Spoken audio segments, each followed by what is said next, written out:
नमस्कार, मी अशोक लालू कांबळे। मी भारतीय जनता पार्टीकडून प्रभाग क्रमांक 12 मध्ये निवडणुकीला सामोरे जात आहे। निवडणुकीला सामोरे जात असताना माझ्यासमोर अनेक संकटे आले।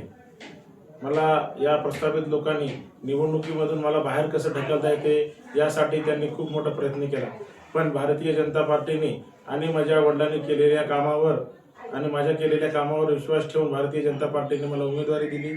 त्या उमेदवारीचा एक भाग म्हणून अहोरात्र आम्ही मागच्या 10-15 दिवसापासून प्रभागातील प्रत्येक मतदारांना आशीर्वाद घेत आहोत। कालपासून या प्रभागामध्ये धनशक्ती विरुद्ध आमची जनशक्तीची लढाई चालू आहे।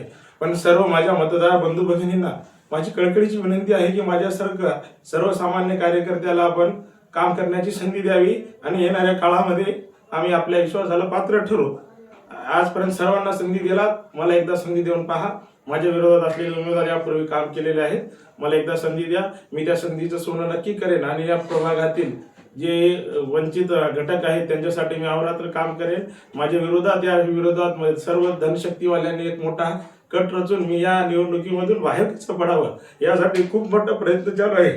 तरी माझ्या जनतेला मायबाप जनतेला माझी नम्र विनंती आहे, माझ्यासारख्या सर्वसामान्य माणसाला या निवडणुकीमध्ये भरघोस मताने विजयी करावा ही आपणास नम्र विनंती आणि आवाहन करतो आणि थांबतो।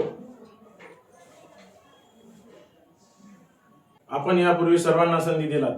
माझ्यासारख्या सर्वसामान्य कुटुंबातील कार्यकर्त्याला संधी दिलात तर मी नगरसेवक नाही, जनसेवक म्हणून तुमच्यासाठी मी अहोरात्र काम करत आलेलो आहे। यापुढेही करणार मी असा शब्द देतो।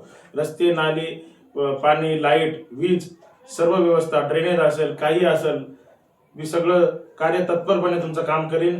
काही पद नसल्यावेळेस मी या प्रभागामध्ये करोडोचा निधी उपलब्ध करून दिला। तुम्ही मायबाप जनतेने मला नगरसेवक म्हणून या पदावर सभागृहात जर पाठवलात तर मी आणखी मोठ्या शक्तीने तुमच्यासाठी मी अहोरात्र काम करेन, मी असा शब्द देतो। आणि सर्व मायबाप जनतेने जर माझ्याकडून काही चूक झाली येणाऱ्या काळात तर माझा कॉलर धरून तुम्ही उभा टाकू शकता, कारण मी या ठिकाणी स्थानिक उमेदवार आहे। बाकीचे उमेदवार काही आयात आहेत, काही उमेदवार फक्त दुसऱ्याच्या मागे फिरणारे आहेत, मी त्यांच्याबद्दल काही बोलत नाही। पण मी आजपर्यंत केलेल्या कार्यावर गल्लीपासून ते दिल्लीपर्यंत अनेकाचे प्रश्न घेऊन गेलेलो आहे। गल्लीतले प्रश्न मी मंत्रालयात मांडलेला आहे। या सर्व गोष्टीचा विचार करून आपण मला आशीर्वाद द्याल ही मी आपल्या चरणी नतमस्तक होऊन अपेक्षा व्यक्त करतो।